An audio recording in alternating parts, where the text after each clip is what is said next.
It's Sunday night, 8 o'clock. Welcome to All Lacrosse Live. I'm Gary Groob in Toronto, and with me, as always, we got Shawn Slaght back. I'm back. There's Shawn. How are you, Shawn? Doing pretty good, thanks, Gary. Hold the show. We're going to have yeah. I had a Christmas dinner to attend. So. Life goes. Yeah. And over in Connecticut, I've got Muffler Mike. Mike, how you doing? I'm doing good. We had a fun week, eh, guys? We've had some interesting stuff going on. Of course, we'll get into the Tyson Bell stuff in a minute or two.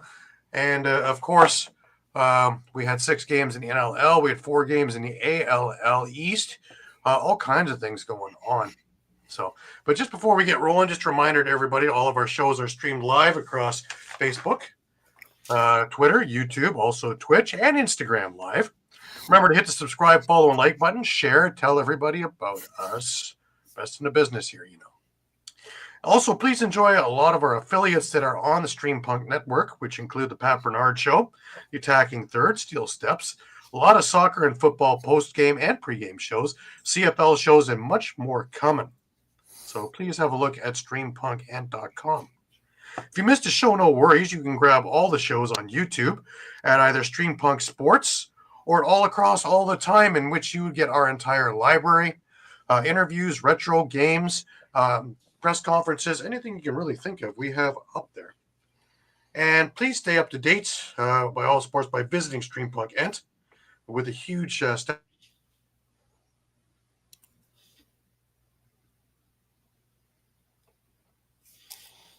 Yeah, we lost Gary, right? As he's making. It's early for that, isn't it? I want to get that out of the way right quickly, you know. Thank you, Rogers. They just want to let me know that they're still here, and like Mama Bell of the old times. The internet gods are always so kind to me. Anyways, while I'm still here, before they kick me out and I have to go find a phone, right, Mike? Right. Just a reminder that this part of the show is brought to you by 60. More than just a number.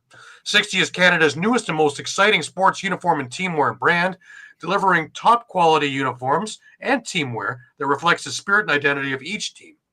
Their commitment to innovation and excellence sets them apart, ensuring that every customer experience the perfect blend of style and functionality.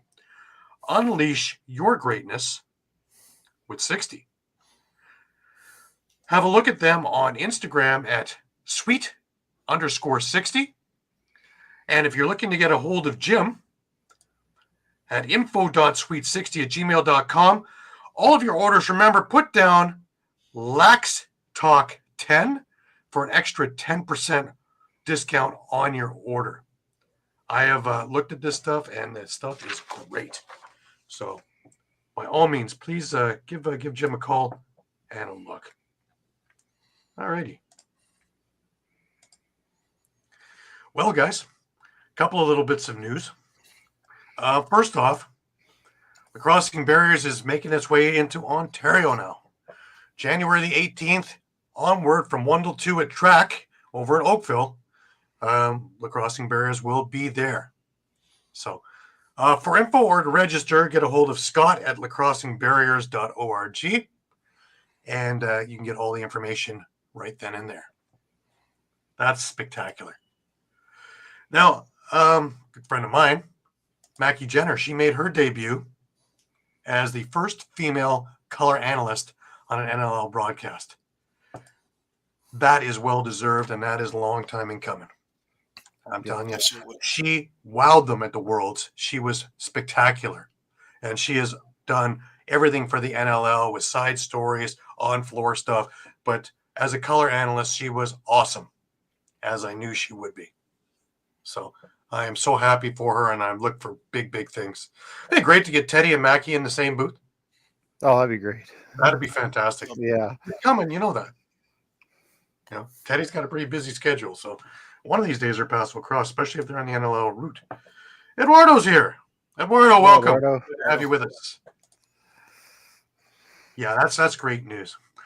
Now, on to the stuff we've all been talking about all week, whether we want to or not. Tyson Bell. Now, we've all seen the video, and we've seen him go through the barrier and take a swing at a fan and throw a stick at him, take a swing at a fan, another fan. He has been cited for assault by authorities in Denver after he got into an altercation with fans following a National Lacrosse League game, lost to the Colorado Mammoth last weekend. Video shows Tyson Bell throwing a punch at a fan as he leaves the floor at the end of the game. Also takes a swing at a fan with his lacrosse stick before some of his own teammates pull him away. The Denver Police Department report alleges Bell struck a victim in the face, causing minor injury. The 30-year-old from St. Catharines, Ontario, is scheduled to be in court on January 22nd. I know Tyson. He's very mild-mannered. Something really bad had to have been said for it to get into his craw that badly. Does it excuse his actions? Hell no. No. You cannot go into the stands after fans. This is not the 70s. It's not the New York Rangers and Quebec and whoever else. You cannot do that. Now, do I think that the fans are victims? No. I think that it needs. I'm glad the league is taking its time and investigating everything, because it needs to be found out what was said and what was done that got him so irate that this happened. Now, makes it any less on his suspensions? No. But I think the fans need to be equally as culpable as, come in and, cheer, jeer, do whatever you're going to do for your team. Keep it above board, people. Yeah. I was just going to say, Gary, sorry. Yeah. I was going to say, I think they got to look into arena operations too, because why were fans down by the tunnel there, and why were there just, flimsy gates there? Where was security? I think there's a lot to be looked into, not just, Tyson's actions. Again, not to excuse what he did, but there's a lot to be looked into there, including, like I said, the operations and security and why fans were down there to begin with. Yeah. Because if it was that easy for him to get there, if you have some drunk fan, it's easy for them to get at them too, right? Yeah. Everything is up in the air, and I really hope that everything gets looked at piece by piece by piece. And let's see exactly what happens. It'll be interesting when he appears in court, what goes on there too, because we're talking about serious stuff now. It's not about just a suspension and losing your season. Yeah, Ryan Poole's I was going to say, yeah. All right. Go ahead. My assumption is it's serious enough now that it can affect his ability to cross the border. Well, yes, an assault charge would, especially if it has anything that. I also look at being in the U.S., the civil stuff that comes along with this one. Canada, we're a little more protected from nonsense lawsuits, but not in the U.S. Well, I'm curious how all that plays. So there's a lot of different things that are fallout from a minute of stupidity or 10 seconds of stupidity. So I hope that everything works itself out, because he really is a good guy. Yeah, and I guess the two things that bother me the most about it, again, echoing what you guys say, that, hey, Bell isn't blameless here, and he's probably going to get suspended. We're probably looking at, I wouldn't be surprised if we're not looking at 10 games or the whole season at this point. At this point, like this. But I still find it a little funny that there just happened to be a video rolling right at that moment. And, just for me, if you're a fan, buying a ticket is not a license to do whatever the hell you want. Yeah. Jeer and jeer. But, hey, there is a line. There is a line. That doesn't give you, carte blanche to say anything or do anything. There is liability on I just want to make that point, because there's still a lot of fans out there who think, well, I'm buying the ticket, I'm supporting the team, I'm the one that's. I pay the money, I can do what I want. Yeah. No, you can't. That's a misnomer. There are guidelines and rules or whatever, that come with buying that ticket. Yeah. Doesn't matter what Absolutely. facility it is or what event it is. And again, that's where I You kind act of go like back a to jackass, security, you're right? going to get thrown out too. Yeah, So, that's where I go back from the security, right? It shouldn't be up to the players to jump in the stands and deal with it. Where was right. security to deal with it when the fans cross the line? Right, where was security? Period. I never saw anybody there. Yeah. Well, hopefully it was a lot better today at that arena. Right. Than last Well, week. certainly looked like they were having a good time. But anyways, before we get rolling into NLL stuff, we had ALL stuff this weekend, and we had 4 games on the docket. We had 4 really great games too. We started Friday night over in Brampton, where the Toronto Monarchs and the Brampton Express met up with one another, and this thing was a punch counter punch game all night long. Really a great game. The Toronto Monarchs actually came out on top with a late run, beating Brampton 23-20. Nice close pitchers duel. Hey, Mike. Game of the weekend, really. I'll tell you. The next night, the next afternoon, over at the ILA, the winless Oshawa Outlaws faced the Paris River Wolves, also winless, and it became a 19-18 overtime win for the Paris River Wolves. Now, this game was crazy because it was tied on 8 different occasions, and really an excellent game, fun for the fans for sure. But like I say, both squads opened up offensively. Carter Page was able to score the winner, 4:59 into overtime to give the Outlaws their first win. All afternoon trading goals, but no team got out to a lead of more than 3. And it came back and forth all day long. John St. John, he was the big point getter for Oshawa, 4 goals, 8 assists. Gareth Hay with 5 goals and an assist. Jeff McNulty, 3 goals and an assist. Matt Duncan for Paris had 5 goals, 6 assists. Graham Bergsma, 4 goals, 3 assists. And Caden Merritt with 4 goals and 3 assists for Paris. The 3 stars, John St. John first, Matt Duncan second, and Graham Bergsma the 3rd star. We look at the early game today up at the ILA, and it was Whitby against the Oswego Bears. Now, interestingly enough, I bumped into Craig Wendy last night at the Rock game, and he was really excited about getting in net for Oswego and the turnaround that will happen there. And I'll tell you what, you saw a much more rejuvenated Oswego team. That trade with Stephen Bertelli and Wendy to Oswego paid immediate dividends. In fact, after 3 quarters, Oswego was up by a goal.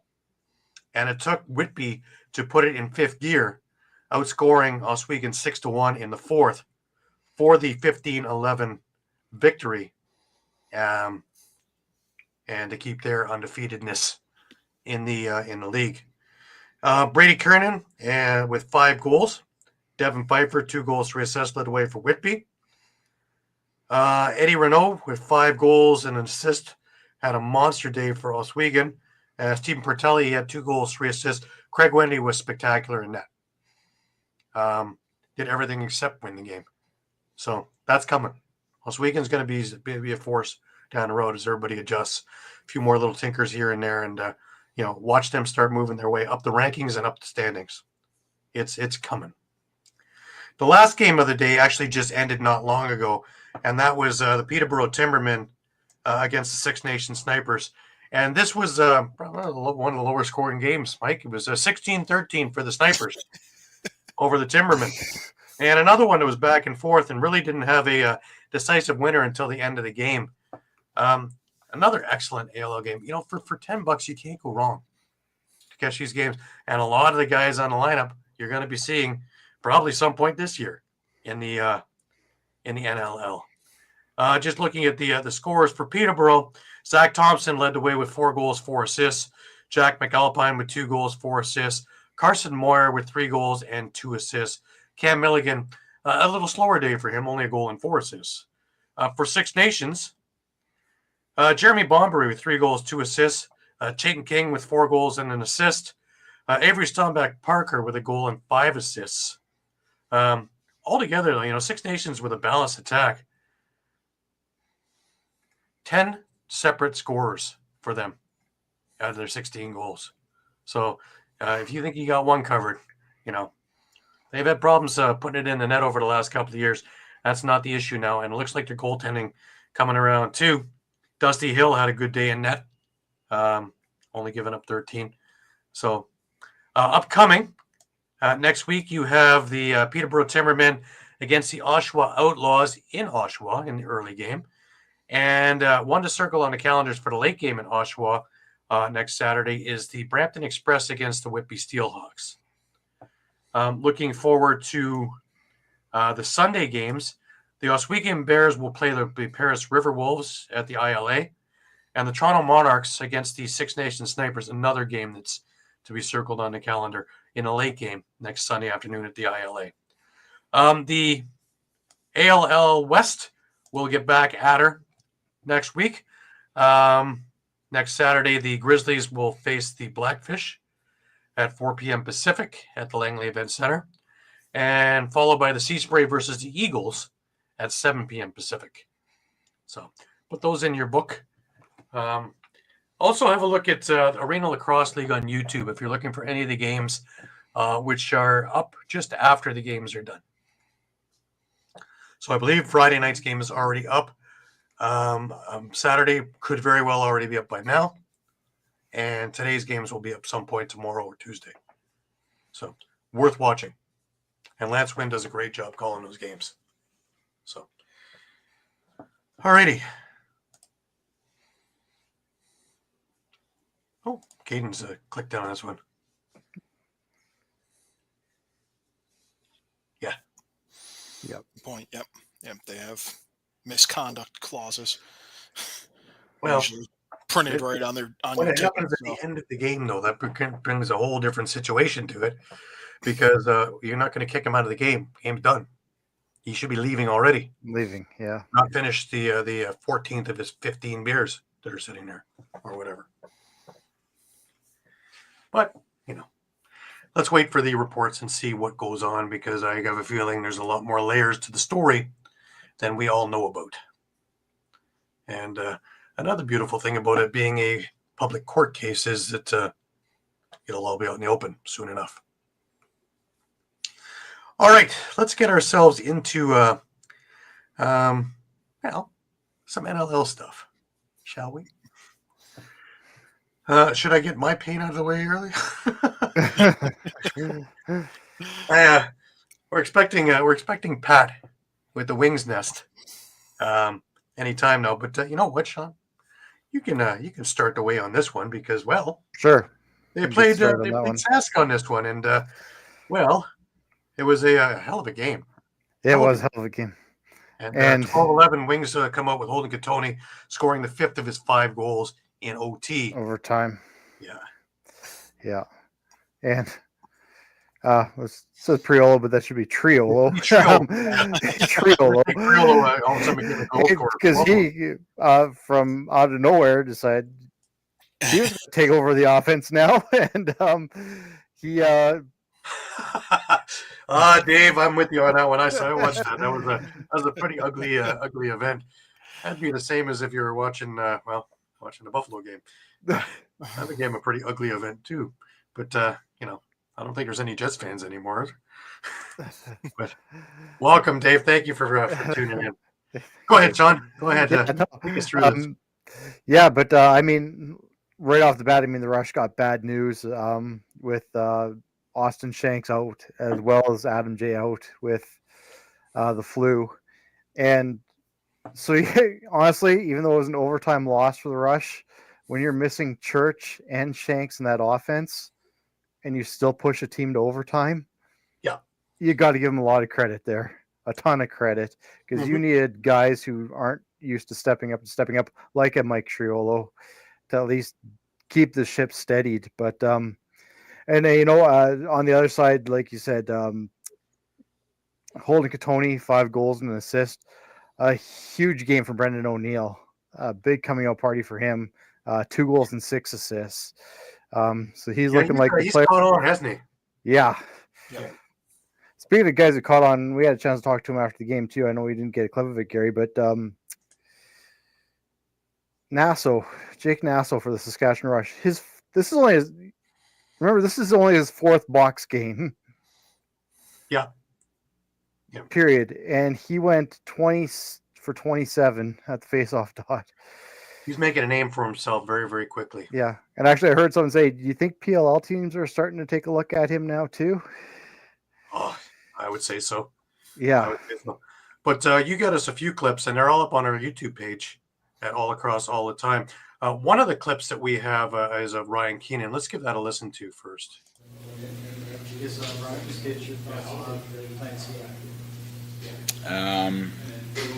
Loved our, our compete to the end. That's kind of,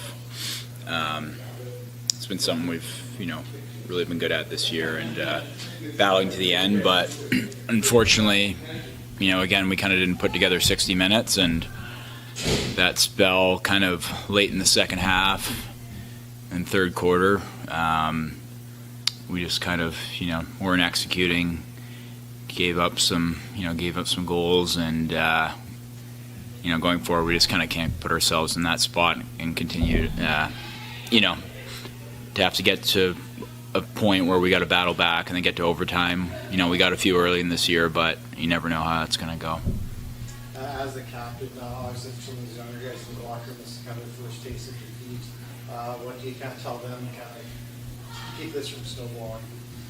Yeah, just head up. It always sucks when you got to end like that and we go on into a bye week off. But I use this week to take care of a few things and rest and work as a group. With our film and everything just to get better.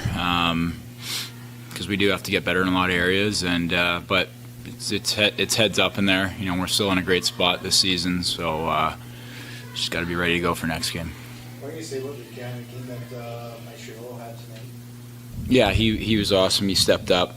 He's been great for us. Obviously being down Shanks and Churchy is tough, but to have a guy like that who works so hard to get other guys open, to have his opportunities and to bury them was huge for us.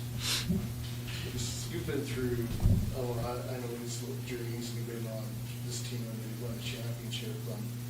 I know you just came out of a reload.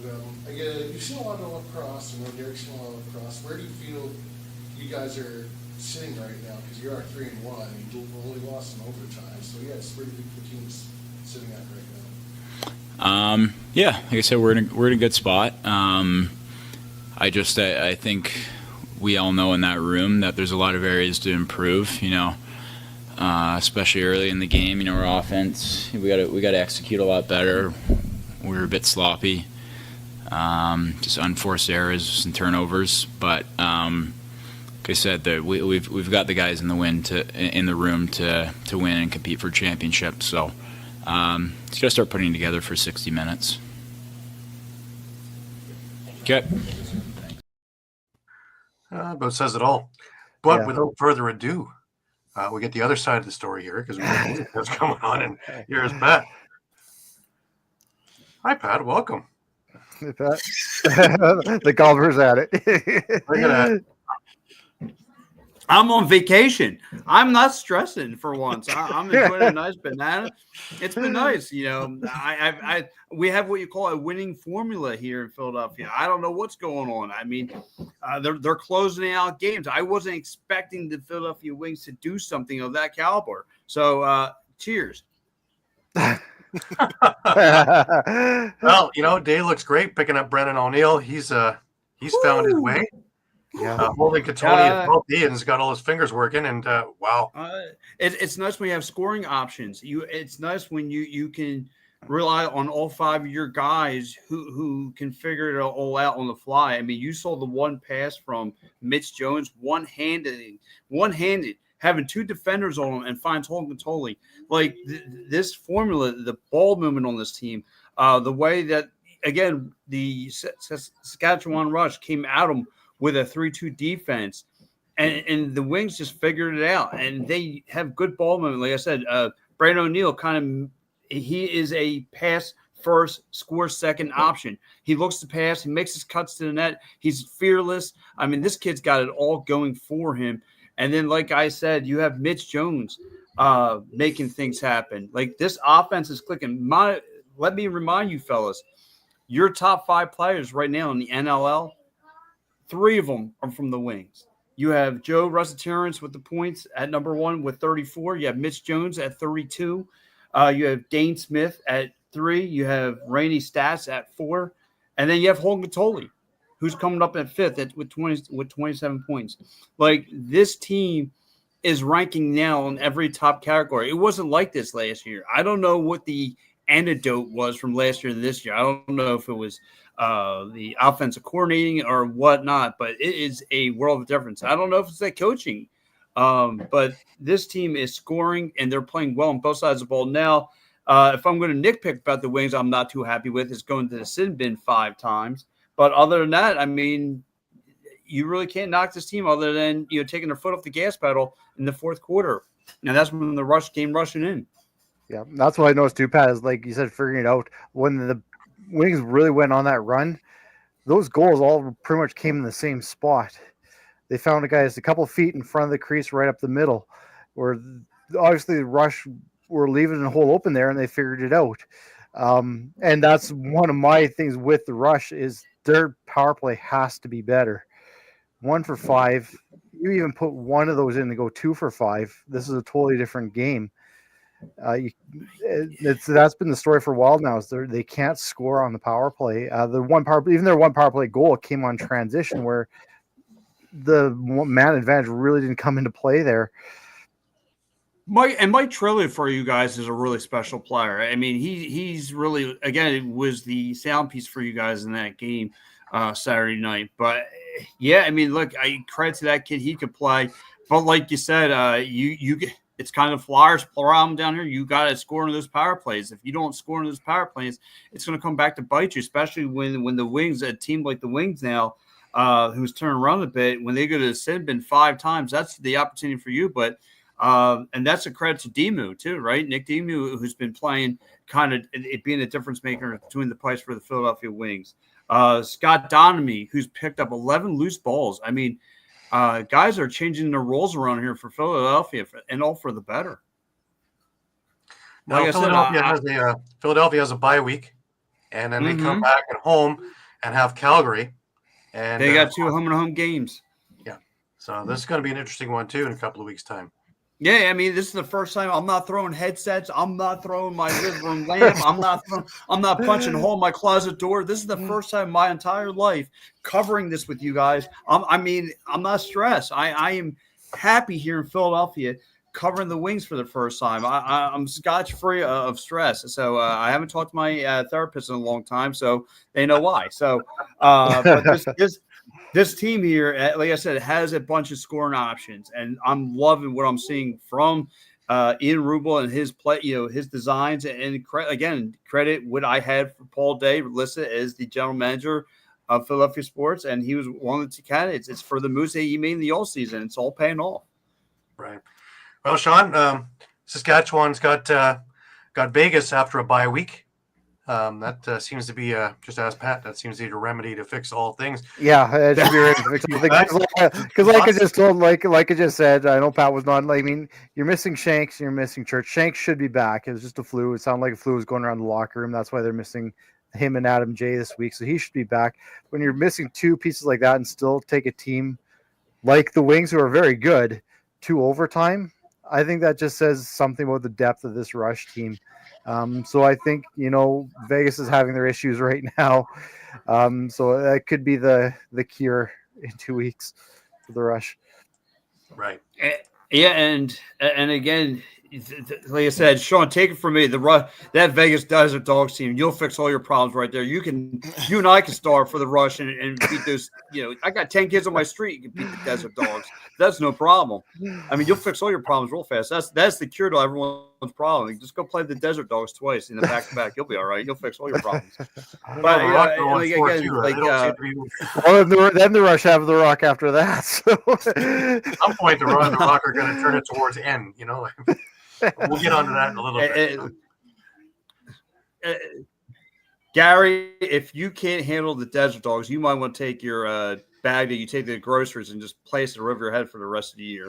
If you can't handle the desert dogs, geez, that team stinks. But yeah, but like I said, though, like I said, very hindsight when we look at the big picture, very happy with the Philadelphia Wings going into Saskatchewan.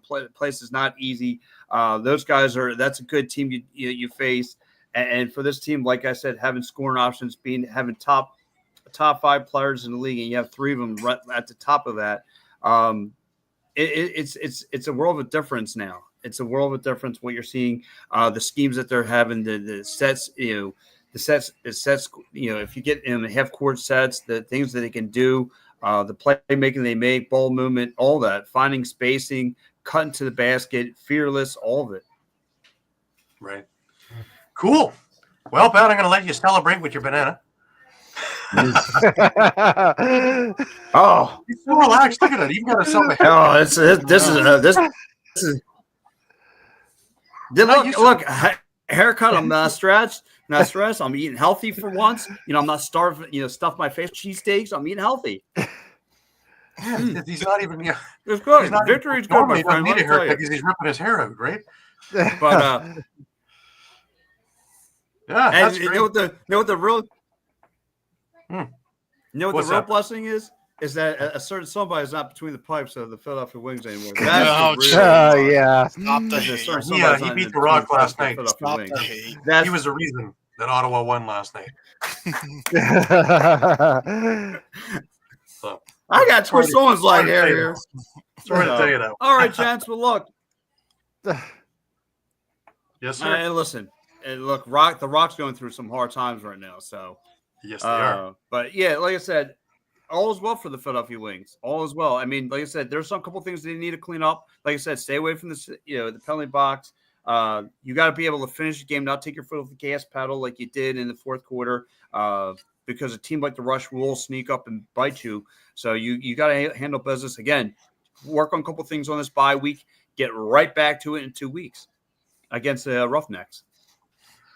Well, we have to get on to get another segment for your high blood pressure. Yes. I can't wait for the next guest. I know where we're going. I'm going to sit back and relax. We're going over to the Wolves Den in a second. So, yeah. Yeah, that could be. This could be an interesting one. Listen, I'm going to kick back, relax, and I'm going to eat this. I might at this point, I might want to grab my popcorn. All right. Yeah, at this point, I might want to. Well, Pat, Happy New Year. Grab my popcorn.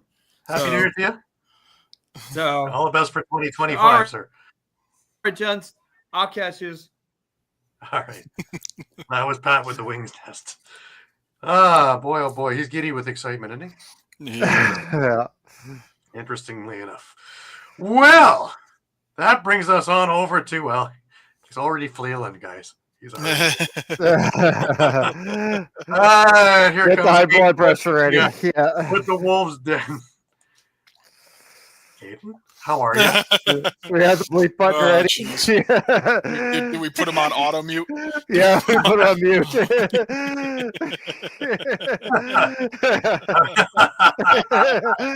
Oh my. We can start with the opening of the game, and it was looking great at 5-0. You are muted, Caden. We gotta get some sound on you, Caden. Yeah, we gotta get some sound out of you here. I was muted and screaming the entire time, so it must be fun to enjoy winning. Oh wow! Just imagine to come away with a win, not against Toronto, who's 0-4. Talk about beating Vegas. Let's do that next week, and let's not do that in like a minorly convincing fashion. Let's beat the piss out of them. That's what I want to see. I want to see 25 goals, and I don't care if that's not possible. Just keep on scoring. What? I want to do that. I want to win. Is it so much to ask for? I'm really hoping you come out of your shell, Caden. You being quiet. No, that's how I really feel. Angry me. Win a game. I'm sorry. I love you all. I love all you fine folks, but God, win a game. At least we're not swearing with the name Dane Doby today. No. No. Now in my mind, I see Clark Peterson. Interesting.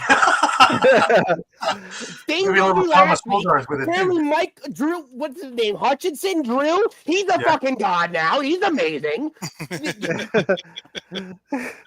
Oh my! Hey, there is a good spot. golly, Miss Molly.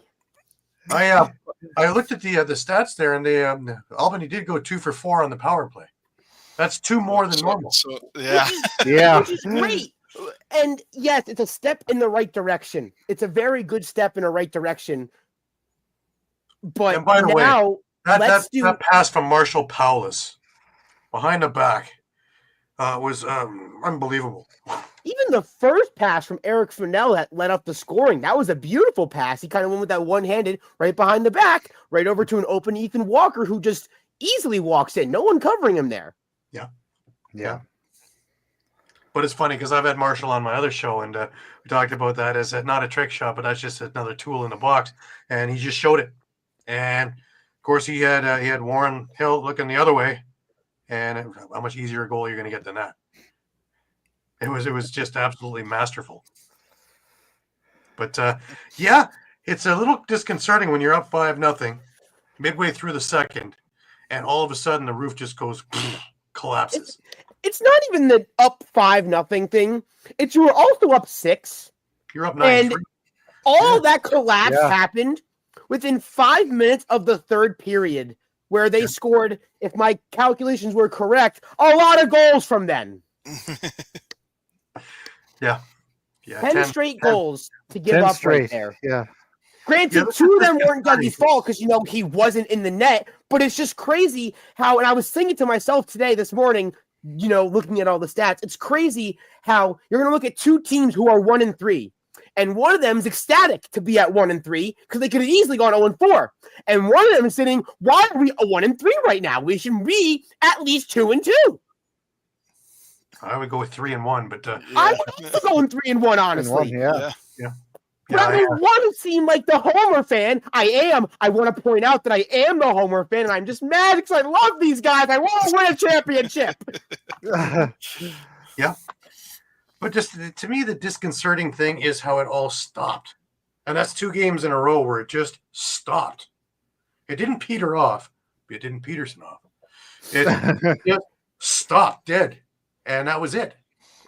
They even saw the flashes of that comeback loss in the first game against the Rush because they were up at some point. Yes, it was a back and forth contest, but it was a game they could have easily put away that they just couldn't. Yeah. That's 3 games that they could have easily just put away and they just couldn't do. Right. Now, in Halifax's defense here, with all the turmoil that's going on around the team with the Tyson Bell situation, one of 2 things can happen. One is they get distracted by it and, everything goes out the window. Or 2, they can pull together, try and blank out all the noise, and for 60 minutes not have anything bother them. And it looks like they went with number 2, but it took a while to get there. Personally, I would have preferred number 1. That's just my personal preference. But gee, who would have thunk? Well, my again, 2 weeks in a row. I'm not going to throw a $99 headset, Pat. I know you're still watching. I'm not doing it. I need it. Well, while I got Caden here, we might as well pull out. I didn't get to pull out with Pat, but our pick'ems, right? We had that, so why not add to the good news? I want to point out 4-0. I didn't come on the show last week. Wasn't feeling the hottest. Still not. However, 4-0 last week. Yes. Yep. Yes, you had a good week. You were. Yep. Thank you to all my adoring 2 fans out there. I know you're cheering for me, and I'm very happy to make you guys insanely proud. I remember, Mike, I mentioned it last week that I was 10-1 in those 2 weeks, and of course that one. Well, that was the Dane Dobie effect. Yes, let's go back to the day it all started in a downward spiral for me.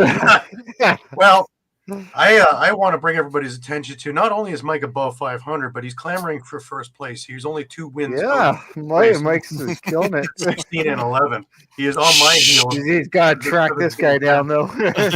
Shawn, however, is still in single digits in losses. Shawn's at 18 and 9. Caden is still above 500 at 14 and 13 with a good 3-3 week this week. And Pat is starting to come back to our area code with 12 and 15. But, it's pretty, the way this week turned out and all the, hills and valleys, to see us all sitting somewhat near the same, pretty respectable, I would say. 4 and 2s and 3 and 3s. Not bad. Not bad. We need to do better, boys. This will not pay my Bet365 account up. I'm coming in with the banana next week after I had Albany. I'm coming with a banana next week after we beat Vegas. I'm gonna be eating the banana just like Pat because I'm hoping that my blood pressure will go from here to about below the ground. That's some kind of hoping where I'm gonna be at. So you're trying not to make Pat's high blood pressure segment, right? Yeah. We gotta have one. If Pat's winning, someone's gotta be losing. And I'm I'm sorry, Gary, but I'm being He's got to win. That cap right behind me there, yeah. At least Albany's got to win. Yeah, we're trying to look at that one. We thought we had it. We really did. We played they played 55 solid minutes. Then yep. And then here comes 5. And then of course we had the theme Jeff for this season. Play 60 minutes. We had the Jeff Teat effect. So that's my MVP. Let me play a little devil's advocate here and go back to Halifax. Did Drew Hutchison play well enough to get the start 2 weeks from now? Ooh. What do you do if you're Micah Kersey after what? Because it's not just what Drew Hutchison did this weekend. It's what he's done in relief all season when he's had to come in. And Warren Hill's been struggling. He's really been. So that's tough. That is tough. Okay, because I mean we can't. I think we can't ignore the fact that 2 of those Halifax losses were just full blown shootouts that they certainly could have won. Mm-hmm. And Hutchison had to come in, I believe, both of those games. Like I said, Warren Hill's been fighting it a bit. So has he done enough to earn the start 2 weeks from now in Rochester? And I'll add, that's a home and home that's back-to-back weeks, 7 and 8. Right. Rochester, so that they have. It's a good point. It's a very good point. It's good for Halifax that they get a week off. Only 3 games next week. So it's going to be good, especially for Halifax to get that week off, get a chance to watch. I'm pretty sure Rochester plays next week. Play next week. So it's going to be good to see. So 9 goals on 37 shots for Hill in the game, while Hutch faced 12, stopped all 12. I kind of might agree with Mike on this one. Does it go to Hutch? I think it does. It's like you said, 2 weeks in a row where 2 times in a row where he has to come in relief, and he's proved that he can kind of be that rock in net for Halifax. And that's a good Albany team. All jokes aside, yeah, he shut them down cold. Yeah. Maybe that is it too. Maybe you sit, just tell Warren you're still our guy, but we're just gonna sit you this game, see what Drew can do. The question is, what does Drew have to do? Say he does start against Rochester week 7. What does Drew have to do to solidify it as his spot to take it away from Hill? Does he have to stop all but 5? Can he let in 10 and they can say, hey, we'll give you one more chance next week? But I mean, because 9 goals on 37 and he was out in the third quarter for Warren. So I mean, does Drew let in 10 in a hypothetically speaking, in 2 weeks, does Rochester lose, say 13-10? Hutchinson stops 44 or 54 Do you give him the start again? And that's where it's tough, right? Because Warren Hill is a good goaltender. He's just, Yeah. and he could turn it on at any moment. It's just so. That's a great question because I don't think you can totally throw Warren Hill out the window right now. Yeah. I don't know that you would do that unless Hutchison just Like Hutch stumbles has out to of the gate. really, Yeah, like, if he Yeah, if he, has to if, really you know, play if, well. if he's get you know if he's forced to be Well, pulled here's the in, thought, let's say, the guys. first quarter after allowing, let's say, 5 goals on 10 shots, then yeah, you have your answer, I think, at that Here's point. the thought: is Warren Hill tired? He has had 2-man cup runs. He played in the Worlds for of course, for Haudenosaunee. He really hasn't had any time off in almost 2 solid years. That's Is he just tired? And Another maybe good needs reason a is week or maybe two to rest. just sit him for a day game or two. Like I said, just say, Warren, you're still our guy. We're just going to sit you, rest you for a couple games. And Give just Drew let a couple him starts. Just let him know, we still have your confidence, but we're just going to rest you for a couple. I would kind of wonder. I can't argue with that because, I mean, what have we been saying about Buffalo? Matt Vince didn't play summer ball at all. Yeah. And he looks pretty fresh and pretty solid despite his age. So, which everyone was just expecting him to I think a lot of people are still expecting him to just fall off the cliff. And it's not happening. So, no. A break is always good, and obviously a week off is always good, but like Gary was saying, 2 years of just straight play, I don't think I know all these guys are players and they're like, I want to play every chance I get, like any chance that they're going to have me play, I want to play. But in this case, you have a solidifiable great backup with Hutch. If I'm Hill, I want to say, give me a chance to rest, give me a chance to just relax for a second while I can go in to, week 10. And let's say Warren Hill's back in the nod for week 10. You give Hutch a couple games to start and then just let Hill kind of rest up, fully reset, get ready for that week 10 matchup. Udikieti's got a good point too. Same for Doug. Yep. For Jameson. Yeah. Exactly the same thing, right? 2-man cup runs as well as the Worlds, right? I would agree. Where I might differ on the idea of sitting Doug Jameson is the fact that, and nothing against Andrew Kidd. I mean, Gary's seen firsthand, what he's done in Ontario series and, in the ALL. But I would be more inclined to give Doug Jameson a breather if they still had Justin Getty as their backup versus Andrew Kidd right now. Yeah, Kidd just doesn't quite have the experience at the throw NLL him level. into the fire, right? yeah. I'd be a little compared wary to Hutch. of that. Yeah. So I want to Vegas next week, right? Is that a week to do it? Oh boy, I mean, let's not get you're swaying me pretty easy here. So you're going to talk to the Albany fan here, and you're going to hear it directly from the Albany fan, and I'm going to talk to Yeti first off. This is going to be a conversation between me and you, face to face.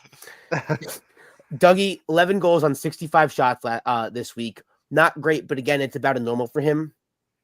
And while, Dougie hasn't really had a chance to fully rest. He's playing a lot, man. Cup runs, going to Utica. So not a lot of rest. However, I think, and I feel for Dougie as if he needs to play a very good game to get back on his track instead of resting. And while and I agree with Yeti here is keeping Dougie in. And again, no shade to Kidd at all. He's a great player, great competitor. But at this point, I want Kidd to learn more behind Dougie and to get, his positioning right, stick movement right, getting everything set for a full start. I don't think it's Vegas. I think it's a game later on in the year for Kidd to get his first start. But I keep Dougie in and let him keep playing because he's just going to get better as more he plays. And I think like a good game against a very struggling Vegas team. I know I keep saying it every week that, Albany's going to come away with a win and just get that win they so need to beat up on a team on.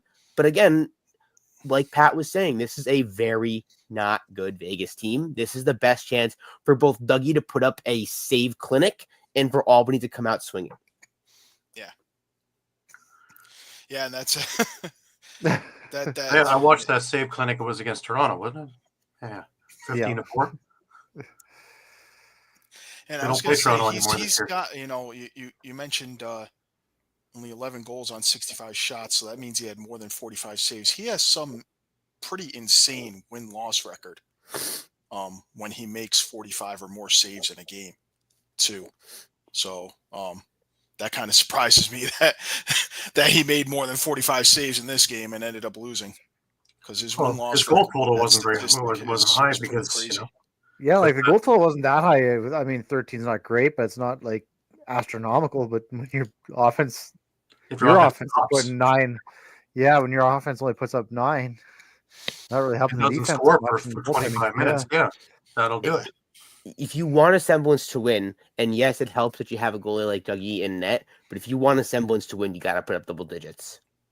And you can't go around expecting a win and only putting up 9 goals. Yep. And that's You kind are of where correct. it all funnels down into that one point of you can't win a game unless you're going to be scoring double digits. Well, if they can put up 13, we know the we know the stat with Vegas. I think they're on 32 or 33 consecutive games where they've failed to reach 13 goals scored. So I even saw this statistic, and I actually want to pull this up because it's actually kind of quite crazy for just the NLL in general, that the goal differential with Vegas is so astronomical. It's crazy. I gotta, like, they have all of the goal differentials and it's great. So Albany this year is at 45 goals for 40 goals against. It's pretty good. Toronto, I'll just call out Toronto here with an 0-4 team, 29 goals for, 48 goals against. They still have Vegas, 40 goals for, 63 goals against. Yeah, they're scoring a lot, but they're also letting in about double of that. And that is the second highest goals against in the league, second only to Rochester. yeah, who's played every week this year, And they've given up and will keep 64. playing every week this year. In fact, I think they have they play straight through at least week 8. So, And then the They'll have all closest of to that, February on. yeah, it's pretty Yeah. crazy. They play almost half their schedule in the first within the first 9 weeks of a 21-week season. So, and then third to that is Colorado. So you have Vegas at first. Rochester giving up the most goals, then to Vegas, then Colorado. Those are your top 3 right now. So, like I was saying at the start of my amazing rant, my beautiful, colorful time. Albany needs to come out and they need to just do a spanking. They need to take the belt off. They need to just do a spanking. That's all they got to do that.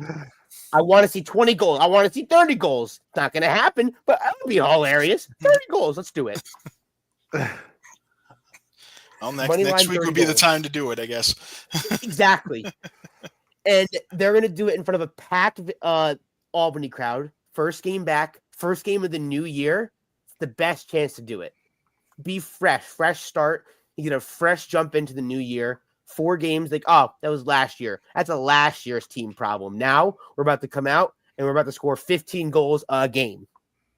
Hopefully. All right. Well, Caden, we look forward to watching jovial Caden next week. Gonna roll with then. Once. That's all I want. Once. I had the towels over there. Once. Just do it. I want like 15 to 17 goals. I know I said 20, but you can do 17. They can do it. They can do it. I've watched it happen. Absolutely. Anyways, Happy New Year. To all my 2 fans, happy years of new, boys. Wonderful time. Next week, banana. Hey, it could be peaches, but I'm coming with a fruit next week. I know that for a fact. All right, that was Caden with the Wolves Den. Appreciate that. Oh man, that was great. But unfortunately, well, there you go. It's gonna happen when Buffalo comes to town. I know a number of us are hoping, but let's the next game on the docket, of course. You know that look, eh, Shawn? From Mark. Oh yeah, I've seen that before. Yeah, I think I've seen that face before from Mark. Yeah, the Rock snatch defeat from the jaws of victory in this particular game. You know, here's a couple of points to look at. Rock in the first half looked good. It was close, but it was a good game. They were hitting. They were going inside. They were scoring from inside. And they were playing like they wanted to win. Not just didn't want to lose, that they wanted to win. The ball movement was good. They even brought that up on the broadcast, that you would never know that this was an 0-3 team playing by the way they were moving the ball around. And they were playing well, and they were comfortable. And, Josh Dahlwick, he had another big game. Chris Bushi, another big game. Mark Matthews got his first goal of the season. That was a big plus in the first half. And then, for some reason, outside shooting started again. And, it was 7-7 at the half. He had 14 goals in the first half. At the end of the third quarter, we'd only watched 3 more goals put up on the board, and Toronto was up.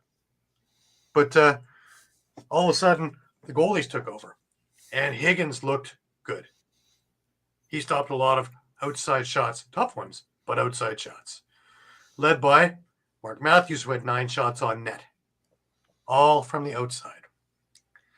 Now, Toronto put together a little bit of a run, and they were up 11-8. Josh Dahlwick had a pair of goals. And, again, outside shooting again. And as Chris Bushi said in an interview, Bushi or Jubinville, I can't remember now, but they were playing like they're up by 10, and they need to stop doing that. Because playing like they're up by 10 meant they were starting to, do things that they normally wouldn't do. Again, outside shooting, holding balls, looking for the, picturesque goal. But that doesn't work. With 6 minutes to go, it's still 11-8, and, the Paramount Fine Foods sellout crowd was, jovial, making noise, having fun. Here comes Jeff Teat. Ironically, this was a broken play. This ball bounced through 2 players on Ottawa, and Teat just happened to be the last one there on the left side. And boy, oh boy, he picked the far corner. Kind of like, remember Curtis Conley on the show? He liked sitting on the bench watching Teat pick that corner 50 times in a row. He picked it like it's just practice, and boom. Not a minute later, does Teat get the ball and pick the short side just as easily. Now it's a 1-goal game. Who's in on the assist of the next goal? Of course, it's Teat. And we're now tied. Under a minute to go. Ottawa takes the lead, and Paramount Fine Food Center is quiet. Now Toronto pulls a goalie, and they go on the attack. And with 4 seconds left, they think what is the tying goal. But, of course, every goal gets reviewed under 2 minutes. It's deemed that Chris Bushi was in the crease, and he was, at 8 seconds with the ball. Should have been whistled down there. Now, did it take forever for them to try and figure this out? Yes. But was it right? Yes, it was right. Sorry, Toronto Rock fans. It was right. It was the right call. The goal was disallowed. Ottawa wins 12-11. Now, there were 2 other disallowed goals for Toronto earlier in the game. Out of my vantage point, And I'm assuming that they were right because nobody challenged anything. So, did Toronto play well enough to win? Yes, for the second game in a row, they did. A little luck here, a little luck there, a bounce here, a bounce there, and they're 2-2, not 0-4. However, they are 0-4. Do we do anything there? I don't think anything's going to happen. Why? Schreiber's still out. Erlin's still out. Harris is still out. Rogers is still out. You got Corbeil back, but I really didn't even notice him on the floor last night. Matthews, I'd like to see actually use his size and go inside. He'd be like a bulldozer. But he continues taking shots from outside. Great passing. He had another, 6 assists in the game.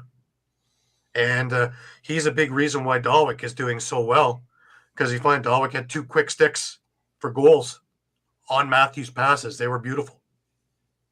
So, I can say that now he's not doing what he's supposed to be. He's still setting up things. It's not like he's not on the score sheet.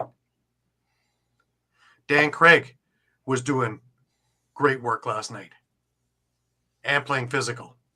Now, here's the interesting one. Dan Craig hit Jeff Teat. It was, legal hit. The Wayne Gretzky rule came into effect. If Teat gets hit, you go to the box. And in went Dan Craig for a 5-minute penalty. Now, luckily, we review these things. Now, it didn't go down to a 2-minute. It was taken completely off the board because it was seen it was a shoulder hit. Yeah.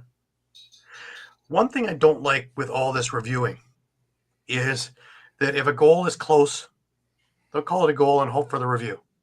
But then you get these things of inconclusive, and it's still on the board. Same thing with a penalty. You're giving a 5 so that you can review it instead of calling it on the fly.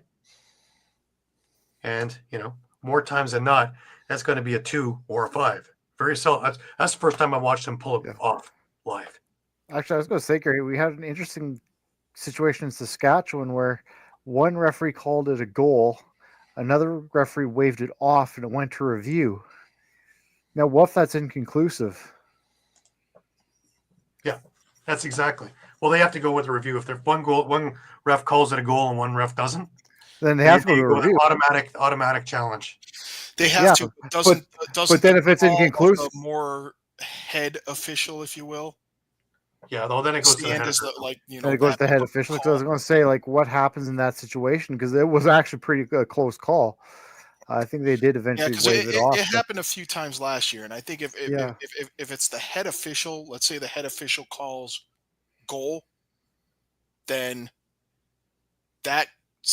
that's the call going. It supersedes what else goes on. Supersedes the lesser official, for lack of a better word, saying no goal. Right. I believe that's what happens when there's two conflicting calls. Okay. It's whoever the head official is of the two. Their call stands as the call going into the review. Right. Okay. Yeah. Now Thomas makes a point. Toronto's struggling, and it's showing.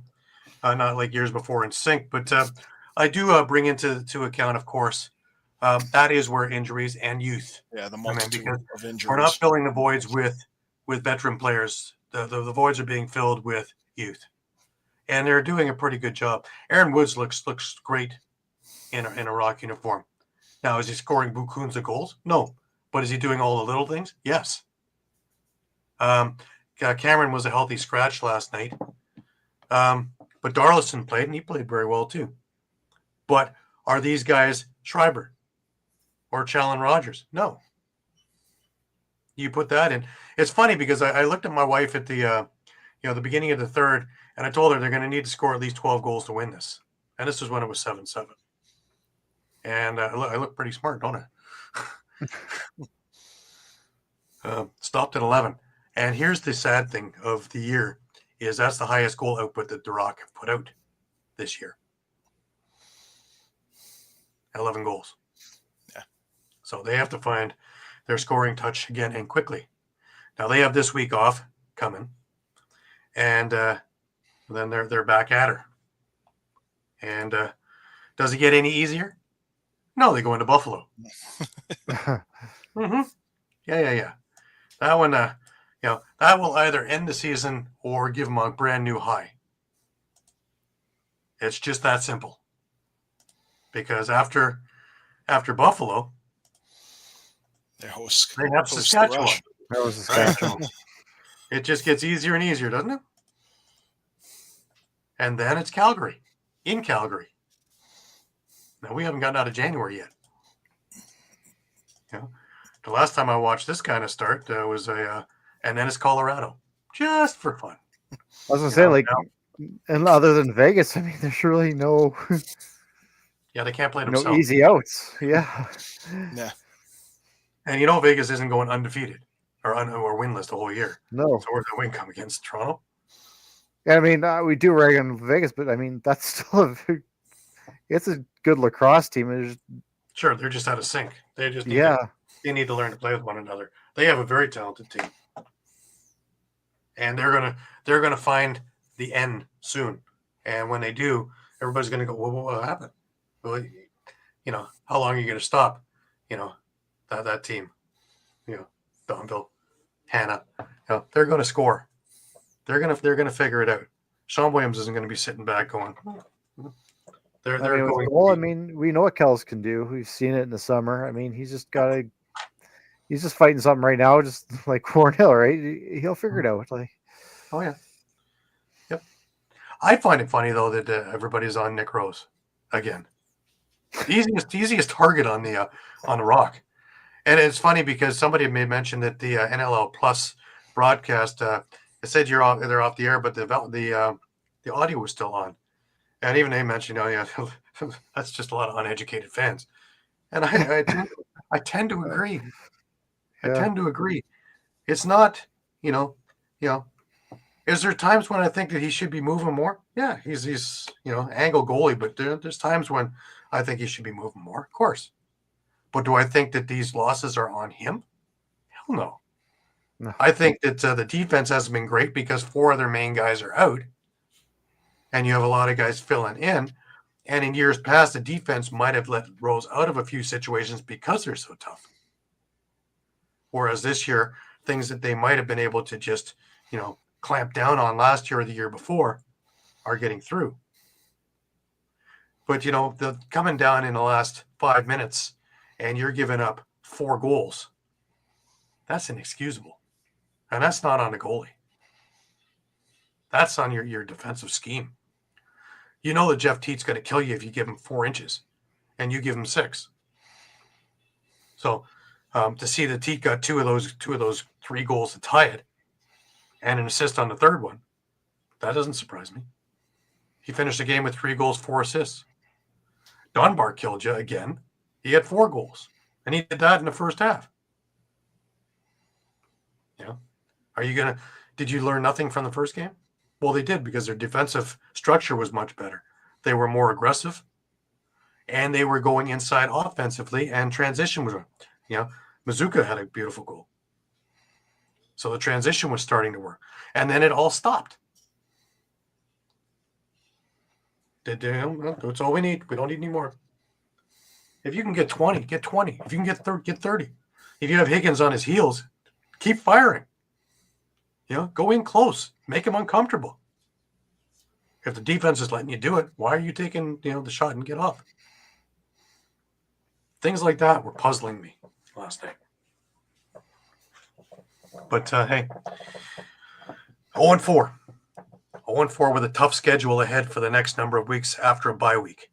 So a lot of soul searching is going to have to come in this week off and in the following week of practice, leading into heading over to Buffalo for a team that is absolutely rolling. Absolutely rolling. Yeah. They are in playoff form, if you will, as we transition into that game. And, of course, what better way to get you into that game than, of course, having a banner, right? Now, to me, that just set the stage right there. And then, of course, Rochester is having their issues also. And 13-6. Now, we're talking about Matt Vince, right? Well, he's like wine now, right? Hence the vino. He is getting better with age. He set a new career high and set a Bandit single game record with 62 saves in this game. Tell me. The cliff's not falling, Gary. It's not. No, and Yeah. your summertime off did him a world of good. You know, other years where he started sluggish just because he played all summer. He had the summer off. He did stuff with his family. He just came off a championship, his 5th. He was ramping up to try and do what no one else has ever done, and that is three-peat with 2 different teams. You need incentive? There's your incentive. Buffalo needs incentive? Well, you know, they're looking to three-peat. Don't need much more incentive than that. Now, of course, you know, just to add to the fun, Josh Byrne with 300 career assists after this game. Another milestone. Why not? But yeah, that to me, you know, and what did Buffalo do? From pillar to post. And of course, 19,000 screaming Bandit fans in Bandit land, where the building was rumbling like a playoff game. We haven't even hit January yet. Buffalo's undefeated. Still. Them and Georgia are the only 2 teams left now, undefeated. And we'll get into that in a bit. But, you know, who's going to stop it? Now, Chris Kluche is on the IR. You know, we know that some of these guys are going to go down as the season goes along.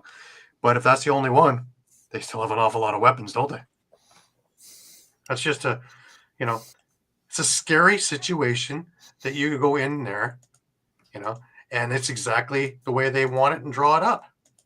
You go into 19,000 rabid fans and a team that is stacked. And, well, the rest, as they say, is history. Now, my only concern in all of this, of course, is are they shooting their bolt too quickly? You know, come down the stretch. Can they stay healthy? You know, they are, you know, their age is up there with San Diego. That's the big thing. And yeah, Eddie, you're right. They are looking solid. Like, I don't see a weak spot on it right now. And Vince is playing in playoff form. Even if they bring in Scanlon and he fits in place of Kluche. And wow. You know, when you have that kind of depth, you know, that's kudos to Chugger, to Steve Dietrich, and getting the players and the personnel needed to keep things going. Yeah, Ian McKay, you know, he would play goal for you if you needed him. If you need him on D, he'll play D. If you need him on O, he'll play O. Doesn't matter what door. Transition, he's been lighting it up this year. Another 2 goals in this game. 13 shots on net. So he's taking every opportunity he can. Tell me again, Paul Dawson, was it just kind of you were going to put him out to pasture? He's a big force on that defense. You know, him and Priolo. Who wants to come into the crease? That's a proposition. It's not the nice thing to do, right? And if you do that, you got Nick Weiss floating around there too, who's in transition, who's more than happy to get in your grill as well. You know, let alone the nicest guy on their defense, Matt Spanger, you know, sitting at 6'4". Yeah, Zach Belcher, who's happy to come in there too and drop him with you. Plenty of toughness. But oh my God, the talent. Because Chase Fraser, Dane Smith with another huge night, 2 goals and 6 assists. Cal Buchanan with a goal and 3 assists. Clay Scanlon in his first kick there, and his 2 goals and an assist in that. Yeah. Connor Farrell again with another big night there to hold his own. They're not even looking for huge things, just hold your own. Josh Byrne, 2 goals, 9 assists. So it's not all about flamboyance. You know, He's as much of a playmaker as Dane Smith, which is frightening. Because how do you devise strategies to cover this all? Nobody's come up with an answer yet this year. That's the amazing part. And then you have, other guys are in and out. Naniko, we don't even talk about him. 3 goals in this game. Your bulldozer in front of the net, who's not afraid to do anything in there, who also, silky hands, but a bulldozer. Like, none of his goals are non-highlight real goals. I've had the pleasure of watching him since junior, and when he was smaller, and still he was, lighting it up then. Now he's big guy and, still fleet of foot and hands of silk. It goes on and on and on. And then, of course, you got Matt Vince. That's pretty amazing. And then, of course, you have the puppet master, if you will, with JT. Who's not going to yell and scream. But when he speaks, they'll listen. So to me, that sounds like the perfect orchestra. If they stay healthy. Is a three-peat out of the realm of possibilities? Hell no. At the moment, I would say that if you go to Cool Bet, that's probably the number one. That's probably your lowest odds because they're going to win it. I don't know, guys. Which thoughts? Shawn? Yeah, I mean, I'm right with you. I mean, there's no weak spot on this team anywhere. Yeah, not unless we get into injuries. And, who knows then. But I mean, yeah, that's the only thing, right? If Matt Vince goes down, I mean, you got Steve Worldman. He's a veteran, but yeah, he's hit and miss. Yeah. Yes. But over all the years, Josh Byrne has had some injury problems. The only one who's been there for through thick and thin, as I can remember, is Dane Smith. Because Chase Fraser's had injury problems, but they're all healthy right now. Nanticoke's had injury problems. Again, they're all healthy. And I think you need multiple guys to go down too, because even if you just take one of those guys out, there's still a lot of weapons. Well, just take a look. Kluche went down. Hanlon went in, and he's been in there the whole year. Yeah. Yeah. Mike, yeah, look at yeah. Yeah, go ahead, Shawn. Go ahead. I was just gonna say, yeah, right now, like I don't see how this team loses, like unless something weird happens. Yeah. Interesting. Yeah, I'll echo that. Yeah. And I'm not sure who could take them down right now. I mean, maybe Sask, maybe San Diego. Beyond that, I'm not sure. It's gonna be an interesting time, I'll tell you that. But it could be a whole lot of ugly before we see that. Because oh my gosh. Yeah. And Buffalo's not afraid to keep their foot on the gas and win by large amounts. This team knows how to win, obviously. And going into Bandit Land, well, this is like going into Philadelphia back in the 70s for hockey, where guys came down with the Philly flu because they didn't want to play the Broad Street Bullies and the fans and all the rest of the stuff there. This is almost as crazy. So they're starting to have that aura about them without even playing them. That's when the scary part hits. Yeah. So. Okay, he's got very deep. Need to drive out. Yes. Yes. Well, they do come to Oakville every week for a practice, so. Because JT lives around the corner from the place, right? But as well as a lot of the guys are from around here, right? So, and it's not hard if you're living in Buffalo too. That's the other thing too, right? They don't have to worry about bringing a lot of the guys in because the guys live in area. It's the true team. They've moved into area. Yeah. Hell, McCully still lives there. Talk about liking the area. A BC boy who plays for a BC team and a BC summer team and still lives in Buffalo. That's interesting. All right, let's move on, guys. That'll bring us over to the Vancouver-Calgary game. And Crowley leads the Warriors with 5 goals and 3 assists. Dixon next 4 for the Roughnecks in the loss. And beats up on that poor net. I'm telling you. Dixon hit the corner and goes right through the net. Takes a review to see there was a goal. Yeah. That was kind of the odd thing. And I had messaged you guys. I thought it might be a turning point and we might see another second half collapse by Vancouver. But Dixon scores a goal to bring Calgary within 10-7, and Kurt Malosky tried throwing a challenge flag, but it was deemed too late and the goal stood. But the replays were very odd. It almost looked like this shot went off the crossbar and never went across the line. Right. So I'm not sure. Well, Chris is in with our thinking too. Thank you, Chris. Thanks for watching, and thank you for chiming in. The question, though, Chris, is who's the team that's going to knock them off their perch? Yeah. They just need an off night, which Hasn't happened yet, but no. yeah, some of those. Maybe there's a two a weekend on the schedule somewhere. That would be the one. Anyways, Mike, sorry. We're talking about No worries. Vancouver. So, Vancouver does hold on and they survive that kind of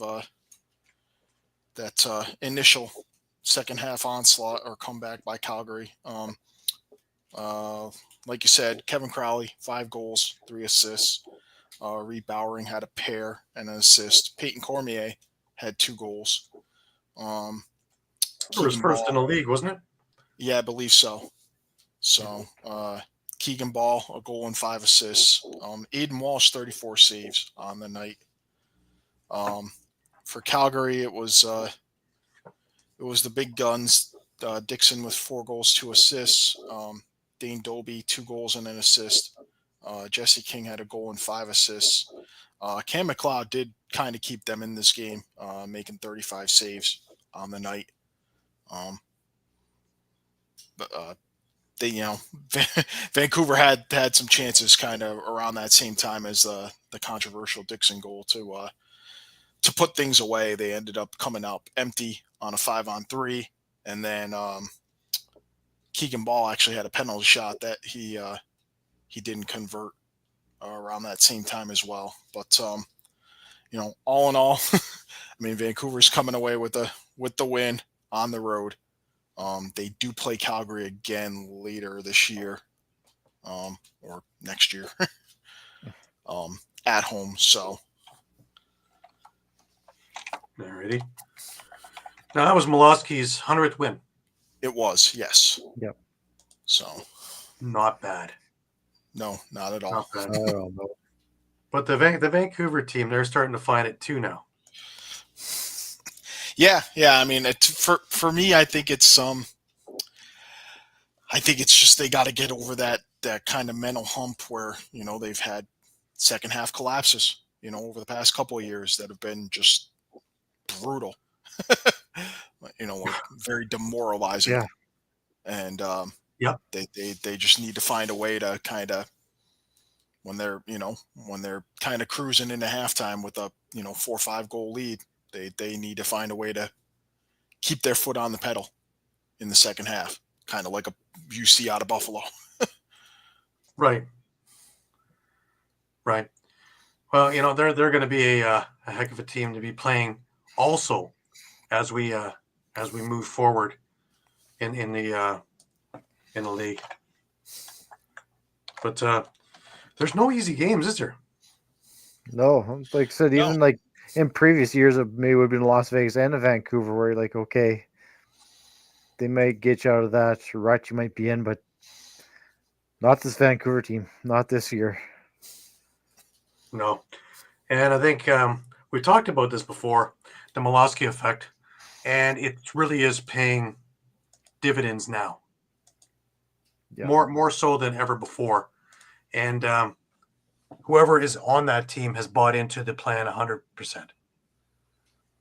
And between Rob Williams and, of course, and the rest of the coaching staff, they've got him toned and ready. And if Crowley's sitting there with 5 goals now, and he's feeling it, now you've got the leadership and everything else going on from all angles too.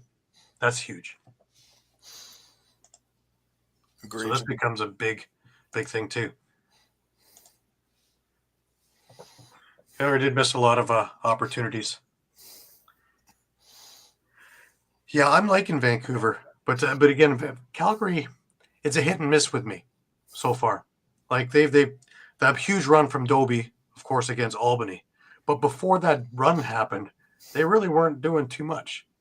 So, it's hit and miss. Either everything is working for them or nothing is working for them. And I know Sanderson and accordingly, and of course Phil Sanderson as well, are working on getting all that to be consistent. But that's the biggest thing to me is the consistency. I think they have all the talent in the world. But Yeah, I was going to say, like, the last couple of games, it just seems like they're kind of just really leaning on one or two guys. Like the game before when Dane went on his run there, it was Dane and Dixon. The other night there, it was, Jesse King and Dixon. I mean, yeah, you got 2 goals out of Dane, but, he really had 3 points off him. It's a pretty quiet night by his standards. Yeah, it seems like it's maybe 1 or 2 guys each night, but they're not kind of playing as a unit. Yeah. And it's early in the season, so I hate to bring this up as a concern, but if you're a fan and you're seeing most of these games dominated by, say, Dobie or Dixon, are you concerned that guys like Tyler Pace, Tanner Cook, Matthew Gauthier are going to regress this year? Right. As a result. Yeah. Right. Because remember, when Gauthier went there, we thought, okay, he's going to get an opportunity because they were depleted. But then Dixon Dobie came in, and all of a sudden you're sitting behind, star A and star B, and you become the setup guy or B squad or whatever works in there. Another thing that's I get for the Vancouver thing is special teams. They only went 2 for 7 on the power play. That's something that needs to improve. Ask Albany. Yeah. Yeah. Yeah. Right. Mind you, Calgary went 4 for 9 in this game, so they didn't really light it up either. If they were able to, get some sort of rhythm on the power play, then maybe this one becomes a win. There's a number of different aspects. Yeah, and it almost feels like, maybe the difference here is with Vancouver is you feel like you could get a big game out of almost anyone on the offense on any given night. Yeah. It's Ball, Charlene Beatties, Kevin Crowley, Martell. So. Right. Whereas Calgary, in that respect, a lot of guys, I think, are kind of pulling back because of the Dobie Dixon thing. And they're the stars. So you're going to get the ball to them. Also, you got Tyler Pace back. He had a goal and an assist.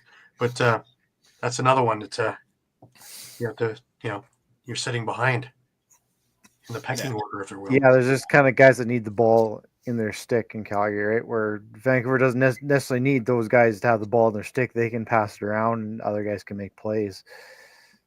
Yeah, and you're seeing that with guys like Cormier and Peshko getting points. Yeah. Yeah. So.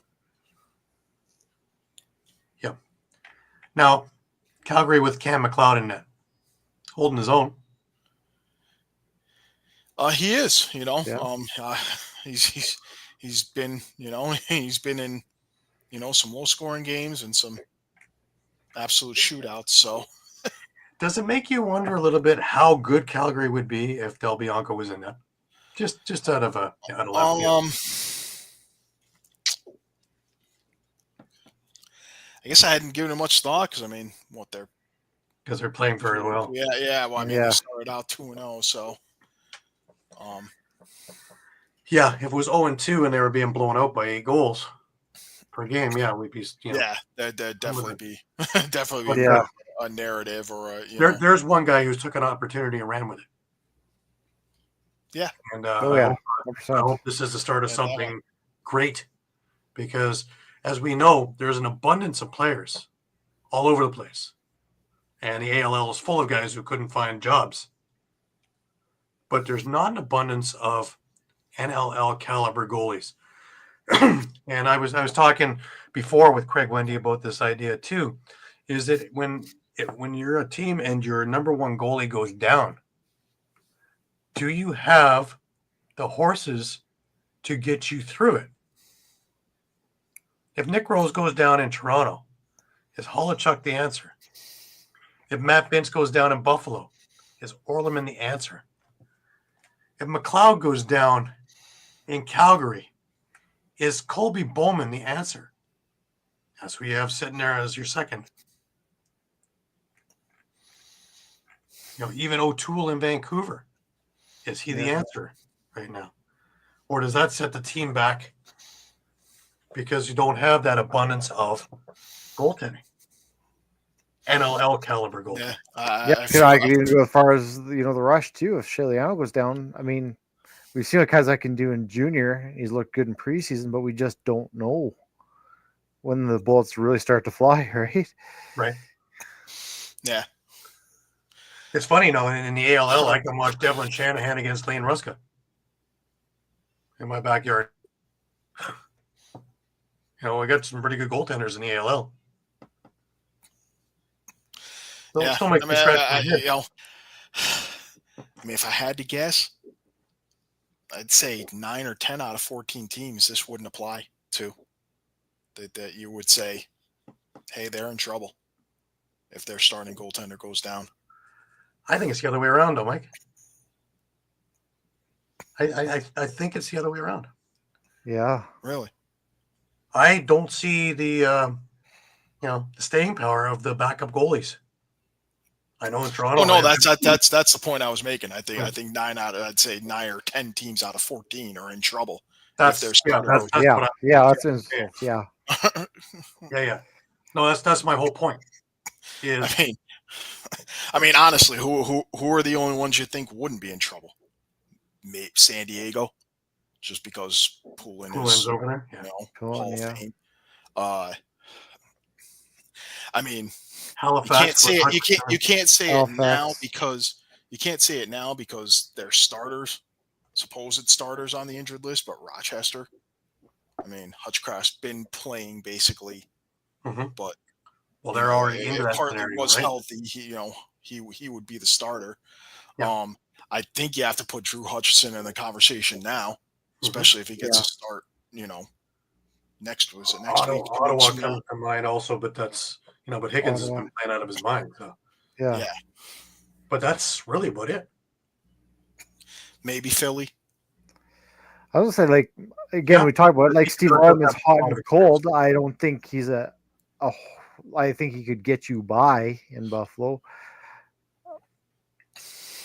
But I don't think you're necessarily in trouble long term. No, if you get an injury, though, I think he could do what you need him to do as a backup. Right. That's my point. And really, we saw that with Colorado last year. With Ward not being 100%, that was a huge part of, granted they had Ryan Lee out and a few other things went wrong, but that was a huge part of why things weren't going right over there. Yep. And the difference between last year and this year, Lee's back in. Yes, Will Malcolm's a big thing there as well, but Ward's healthy and they're in every game. And it's also the way they play. The psychosomaticness of it all is that they're not worried about things going there. So they're willing to take a few more chances transitionally and willing to go extra bit because he's healthy. Whereas if it's somebody else in net, they don't do that. So it changes the whole scheme of what you're doing. All right, let's move on. We got one more game, and it happened just a couple hours ago now. And it was another barn burner. And, of course, that was Georgia going into the Loud House and trying to silence said Loud House. And they came away with the 13-12 victory. And, boy, what a back-and-forth game this was. Yeah. Yeah. So 7-7 at the half. But truly a game of runs. Yeah. Looked like Georgia was going to maybe run away with it, late in the third, and then Colorado rallied and put Georgia down with just a few minutes left, and they were able to come up with the game tying and game winning goals. Game winning goal courtesy of Andrew Q. We hear that a lot, don't we? Rebound. Yeah. Yeah. Isn't that funny? I was thinking Right? about that when it happened. It's like he's always in the right place at the right time doing the right thing. Yep. And he certainly was on this one. He ended up finishing with 2 goals and 3 assists. And of course, I got to cheer for something, right, guys? So there you go. Okay? Cheer for something. There's a lot of no cheering around here. So Lyle Thompson had 2 goals, 4 assists. Brendan Bomberry had the same. Brian Cole had a hat trick and an assist. he had a strong game because even off did. ball, man, he was there and he was setting picks, hitting hard. He was doing everything possible to help the Swarm stay undefeated. Yeah. Yeah. The way they're using him right now is definitely beneficial to their team. Yeah. And speaking of goaltenders, Brett Dobson, 31 saves on the night. Dylan Ward had 44 saves for Colorado. They got 2 goals, 3 assists out of Will Malcolm. Connor Kelly had 3 goals, 2 assists. Connor Robinson had a hat trick and an assist. And if anyone wants to rewatch that game, look at Connor Robinson's second goal. It's from the restraining line, and no disrespect to guys like Corey Small, Mark Matthews, any other lefty snipers. If I got a guy who's a lefty taking a shot from a restraining line, I want it to be Connor Robinson, because that guy can just sorry Jeff Teat, sorry everyone else. He is my top lefty sniper right now. I mean, that guy can just, when it comes to shots from distance, I mean, it's amazing watching him, nail top cheese from back at the restraining line on a regular basis. Yeah, you got him on the left and you got Zeb Williams on the right, and that's the Howitzer brothers. Yeah. Well, the Georgia defense did a great job of limiting him. He had just a couple of assists, no goals, kept him off the board. Oren Ron did get his first 2 career NLL goals for Colorado. They were nice goals too. The second goal especially, that was just a beauty at the end of the third. Yeah. He was like a lightning bolt coming down there. Definitely. So, with But the win, Georgia. The other thing I see, Mike, is with Brett Dobson, again, it wasn't a huge amount of saves, 30-something saves, but they were timely. And coming down the stretch, he made 4 or 5 massive saves. There was a one play comes to mind. There was 2 Colorado guys with no Georgia defense anywhere. One shoots, he makes a save, rebound goes to the other, and he makes another huge save, and then gets out of trouble. But most aren't going to be doing that on the first or on the second. Yeah. He's definitely developing a penchant for big timely saves. So, and I think that's going to be that's going to be key to a run, playoff run for them. Yeah. Really. I love Brian Cole's game. I've talked with him. I've had him on my other show. I've talked with him about, in the dressing rooms a number of times, and he just gets it, whatever it takes to do it. But, and now that they're using him much more in transition and much more towards their offense, I think Georgia's just that much tougher, because he's a big guy. He plays very aggressively, but he also can score, and they're using all of that. And kudos to Sean Ferris, kudos to Eddie Como, and to be able to use all these pieces in the correct ways to get the most out of it. It's no fluke why this team is undefeated.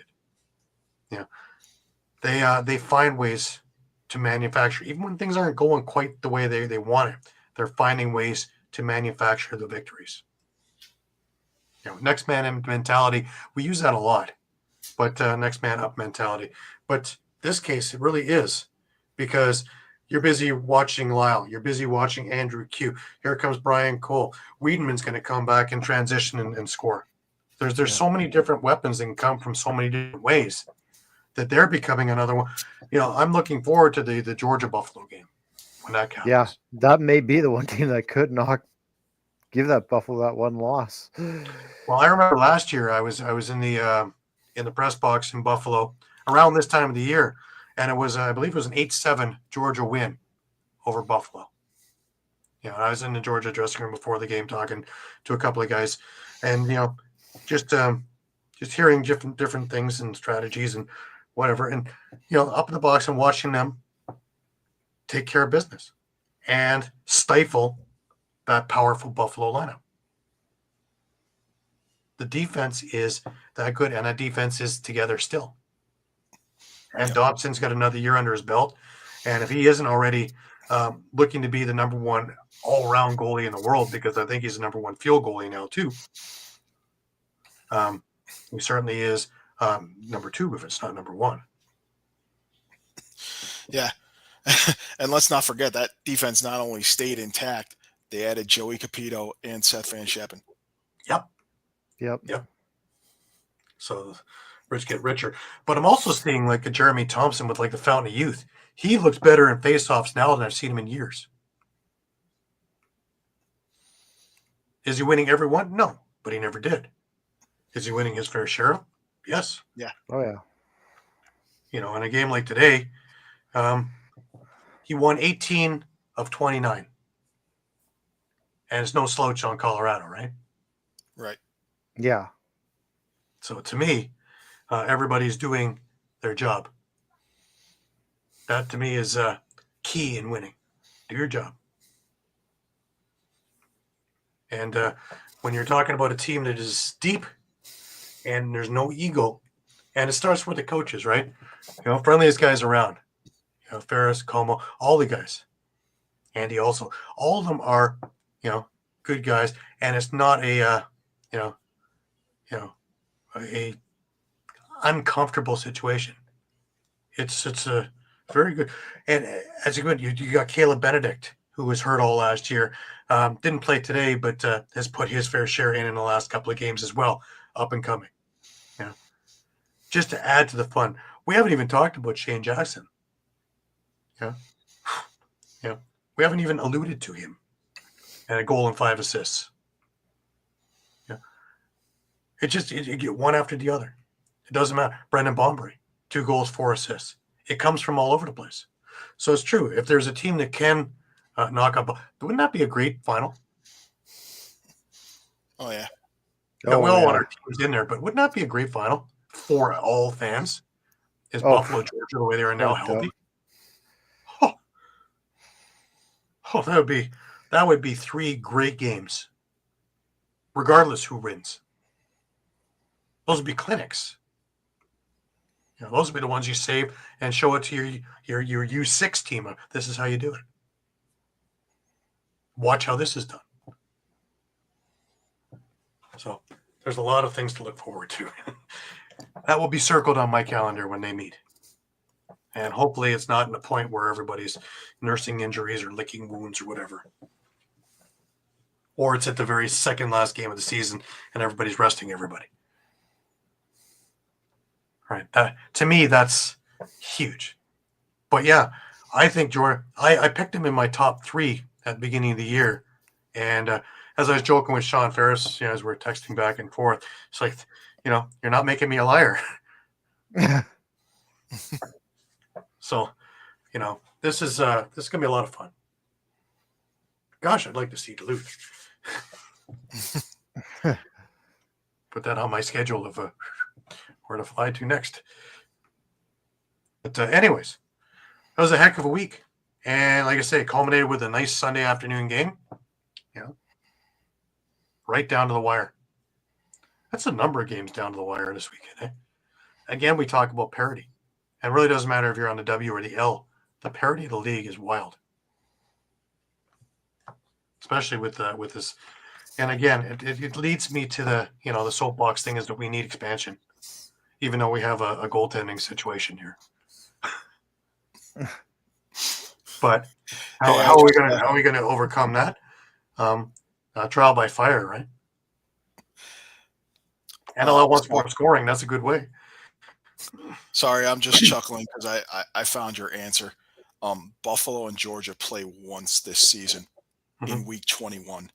Oh, jeez. That's the one thing I can. Can you imagine if they're both 17-0? Yeah, who's going to be I first? think that could be good if that's a game for first place. If that's the case, yeah. then yeah. God, And it's in the Hive, so plan your trip. Ooh, there you go. There you go. That's a worthwhile event to go check out.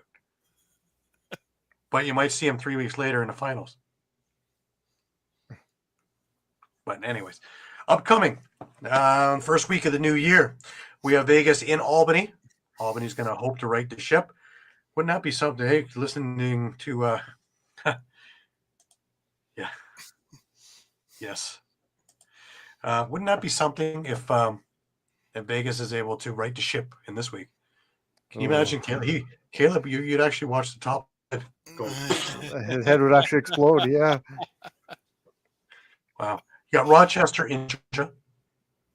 Now that's going to be an interesting one too, because again, Rochester's had their shares of headaches and problems, and I like what that team has to offer. So if they can actually put it together for 1 week, this could be one that Georgia has to sweat. This would be my game of the week, because the Ottawa-San Diego game, as much as I think that they can give them a run, I just think San Diego's got too many weapons, and it's still too early in the season to say they're not healthy, especially coming off a bye week. Yeah. So, but it'd be an interesting match, a Riglieri against Zach Higgins. That could be a really, really good pitcher's duel, so to speak. Good goaltending duel. But let's leave it there. Want to thank everybody for joining us week in, week out, day in, day out. Remember, you can follow us on Facebook. You can follow us on Twitter, X. You can follow us on Instagram. You can follow us on Thread. And, of course, you can follow us on YouTube. YouTube, if you're looking for a number of retro games, there's about 40 of them up there. There's going to be a couple more added in the next couple of weeks. Some great games there from the old Mill era and also from the early NLL days. So if you got a favorite team that isn't around anymore, good chance that we have it up on our YouTube page. The YouTube page is also merged with the Streampunk Lacrosse page, so there's even more stuff on our YouTube page now. So give it a check, and while you're there, please subscribe to it. Lots of stuff, more tools in the toolbox. Brings us to our last words. Mike? Yeah, I mean, it's hard to believe, but we're actually a quarter of the way through the season already. So, next week's going to be light, but it's not going to be any less important for some of these teams, especially the ones that are desperate for a win. Yeah. Well, some of them need to use the bye week to try and right the ship, try and just figure out what the formula is, because up to this point, it hasn't. It's funny. Toronto just had a bye week. They played, lost. Now it's a lot of weeks to think about it. Yep. So let's see if they have new teams or anybody's getting healthier to come back in, because that certainly would be a resurgence if they could get a couple of the big guns back in. But let me just counterpoint with the flip side of that. Rochester hasn't had a bye week yet, and they're not going to have one for at least a couple more weeks. They're playing through at least week 8. So weird scheduling. Yeah. Shawn, last words to you. Yeah, much the same, and kind of like we said before, there's really no easy out, which makes it even more exciting, right? Even that Las Vegas team, if you treat them as an out, they're going to sneak up on you. They're going to bite you. Yeah. Really excited to see what comes up here. Yeah, I want to take the time to thank everybody and wish everybody a happy New Year. Of course, New Year comes in on Wednesday. So hopefully you have a safe, happy New Year. And we will see you next week at 8:00 p.m. Eastern for our next version of, as the world turns, lacrosse style. Because my God, there are a lot of storylines that are developing, and we have our thumb on the pulse of the situation at all times. Please visit us a couple of times a day on our Facebook page, on Instagram, on Twitter, because we're up to date. As soon as we know it, you'll know it. And we have people everywhere trying to get all the information on everything for you. So again, we appreciate your patronage as always. So until next week, for Shawn Slaght over in Moose Jaw, for Muffler Mike over in Connecticut, I'm Gary Groob in Toronto, wishing everybody a happy new year and a very safe week. Remember, keep your sticks high, keep your spirits higher. Until next week, take care.